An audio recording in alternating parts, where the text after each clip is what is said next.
Com a falta de moedas no comércio, algumas lojas estão fazendo campanha para incentivar o uso delas. Por outro lado, é importante ficar atento porque tem moeda falsa circulando em Ribeirão. Esta moeda de R$1 foi entregue no comércio de Ribeirão. Uma consumidora que não quis dar entrevista, pegou de troco e depois foi pagar uma conta quando se surpreendeu. A vendedora não aceitou, alegando ser falsa. Quem sai perdendo com essa história aqui é a população. Pode ter certeza. Não tem como a pessoa ser ressarcida?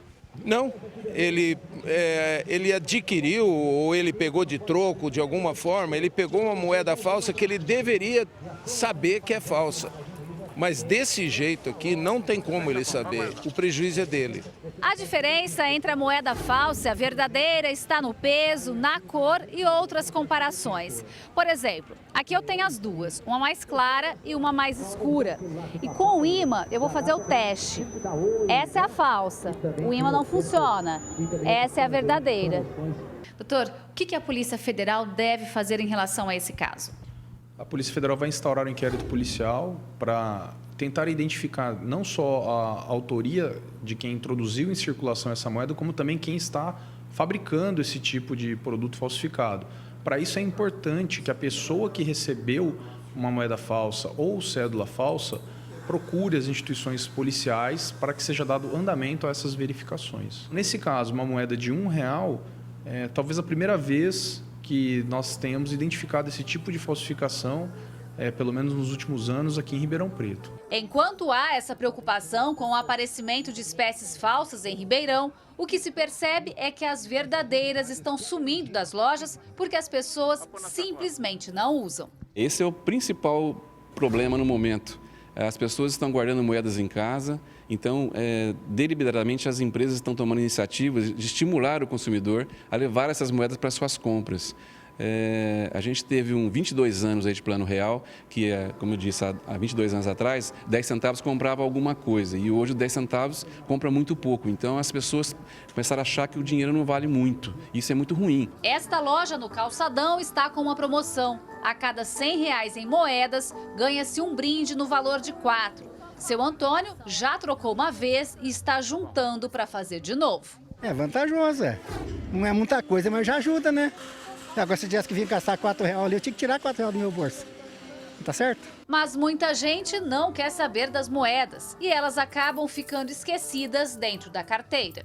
É mais às vezes para pagar um rapazinho que olha a moto ou o carro que a gente tira a moeda da carteira, mas do restante é tudo na carteira mesmo. Por que isso? Não sei, hoje em dia acho que é muito difícil, né? O pessoal acabar dando as coisas com moeda, né? Pagar as coisas com moeda. Não sei. Acho mais fácil dar o dinheiro.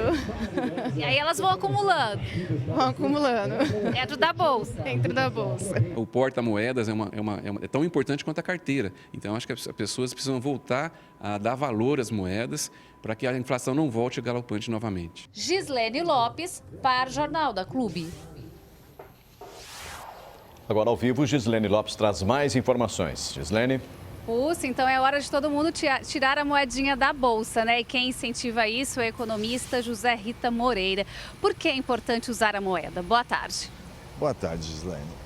Infelizmente no Brasil nós não temos o hábito de usar moedas, até porque não existem muitos equipamentos para se usar moeda. Em outros países você tem compra de alimentos, você tem paquímetro, você tem uma série de coisas que precisa da moeda. No Brasil não tem isso.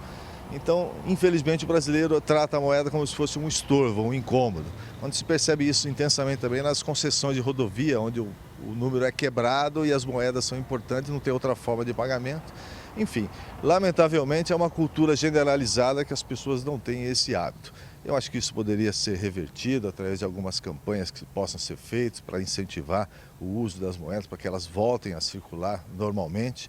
Algumas pessoas se esquecem das moedas em casa e eu acho que o correto realmente é fazê-la circular, porque ela vai permitir realmente maior fluidez no mercado inclusive na hora das compras. Por outro lado, tem a preocupação com a falsificação das moedas, né? De que maneira esse caso afeta a economia?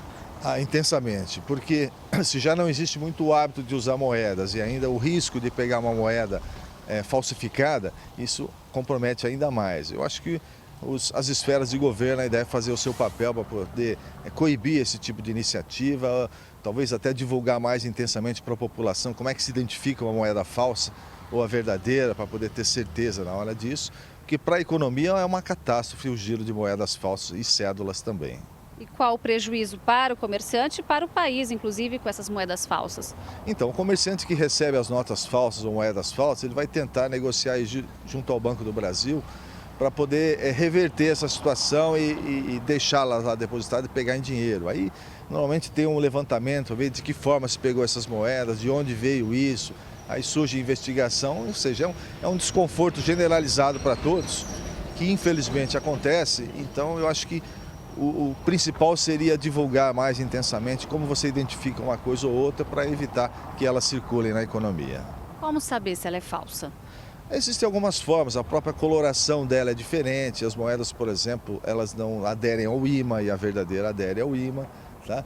E pelo peso também, né? É bem diferente o peso de uma e o peso de outra. São algumas características gerais das moedas que podem ser visto, mas eu acho que, insisto, seria divulgar mais maciçamente isso aí para as pessoas terem consciência, porque se já existe um receio de pegar moeda, que é um incômodo, e ainda a possibilidade de ser falsa, isso só compromete ainda mais o giro das moedas. E o fato de estar circulando em Ribeirão Preto? É bastante preocupante, né? Eu acho que precisa descobrir a fonte de onde isso acontece, porque fatalmente ela vai de mãos em mãos. Então, de repente, essa moeda que está sendo repassada, já passaram 3, 4 mãos atrás para chegar nessa. Quer dizer, então, para você tentar achar de onde veio essa origem é complicado. Então, só com informação que pode se coibir esse tipo de coisa e tentar diminuir isso acontece. Ok, José Rita, muito obrigada pela sua participação no Jornal da Clube. E daqui a pouco eu volto com outras informações. É com você, Pulse. E até já.